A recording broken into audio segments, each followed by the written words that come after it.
Mga medical frontliners may padaog letter request kan Talisay City Mayor Samsam Gulyas aron mahatag na ang ilang hazard pay ug ang special risk allowance nga 500 pesos matag adlaw. Apan mayor mihulagway nga adunay miscommunication nga nahitabo. Si Chelo Vallena sa report. Way pirma ang suwat nga nagdalang sa ngan nga medical frontliners sa Talisay City Health Office nga mga midwives, nurses ug medtech nga nadestino sa mga barangay. Gusto nilang mahatagan na sila sa ilang hazard pay ug special risk allowance kay nakagamit sila og kwarta aron ipaload ug matubag ang mga pangutana sa mga nagpa-test. Apan gipasabot ni Mayor Samsam Gulyas nga miscommunication lang ang hitabo tungod kay aduna na may gahin alang sa hazard pay.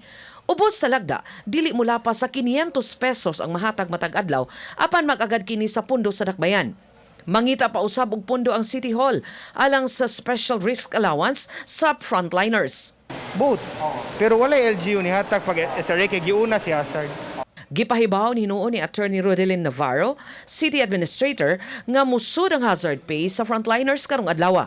Samtang gipahibaw ni Edgar Mabunay, City Budget Officer, nga 15 milyones pesos ang gahin sa dakbayan alang sa hazard pay sa 1,900 ka job order personnel o sa regular employees. Managlahi noon ang madawa sa matag usa kay aduna may mga nag-work from home.